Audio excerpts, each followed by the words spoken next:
guys, what's up? Welcome to Concept Hunter. Today we're going to take a look at Rogue Soul 2, continuing our stream of super highly, insanely polished games. But this one, I want to do something a little bit different. Instead of talking about the tiny, insignificant faults that I usually go to, you know, something here that doesn't add up, or some kind of tiny little screw up, let's put it out of the equation, because if you just take a look at the big picture, this game is so polished. It is done so well. It has some kind of semblance of a story. Everything works. Everything ticks.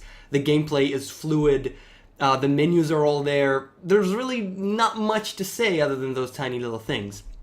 To me, the problem is with the gameplay itself. And I remember having it at Rogue Soul, the original Rogue Soul. I don't know if I covered it on Concept Hunter. I don't remember.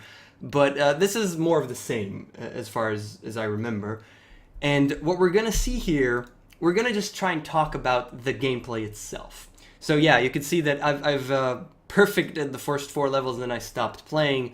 There's a shop, there's skins, you know, you can upgrade stuff, and there's black market with stuff. But let's look at what the game is, other than all the fluff around it. So you actually play with the keyboard. And you move around. This is an auto-scroller, and that's the big word there. You move around, you collect these gold, you fight your enemies, right? You can move left, right, up, and down. If you're on top of something, you can press down in order to go down. Double jump is something you get later on. You know, all these abilities. You start with just one jump, then you get double jump.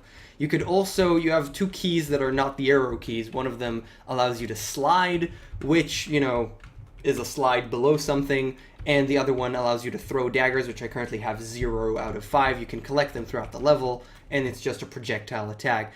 So these enemies, you see that they're actually performing an attack. All I need to do is be next to them while they're not performing an attack in order to kill them. And I'm just going to be... There you go, I just got hit. So I need to be careful, and then I could jump at them, or I could come from behind, or anything. I just need to be on them when they're not attacking, and I will kill them.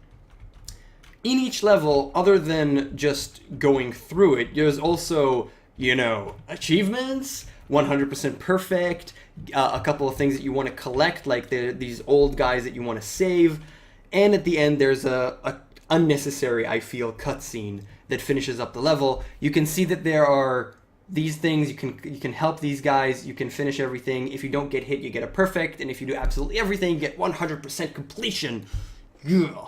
You get gold, you get stars. One of the things I really just want to mention quickly is that the shop uses gold, which makes sense, and the skins, which don't matter at all, use a different currency in these stars. And I love this because this is so good and important not to have both of them for the same currency. I really, really love this tiny little thing. So what's my problem with this game? My real problem with this game? This is an auto-scroller. And what is the one thing that people usually hate in platformers? It's the auto-scroller segments. Usually an auto-scroller is a segment in a game. And the problem is because it's usually too slow. And I'm assuming that this game becomes super crazy and hectic, and it's mostly, as you can see, about the verticality of things.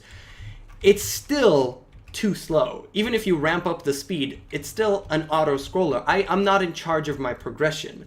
I'm only in charge of what's happening currently on the screen, and that really, really, really, it's a big problem.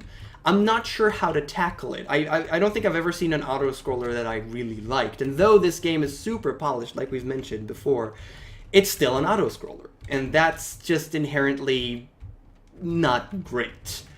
I don't know what the solution is. I really don't know how to fix the core that is an auto-scroller. Even with so much polish, I found myself just bored, and I'm not going to finish the game. It's lovely. I finished the first boss, which is in this level. It's the 4th level.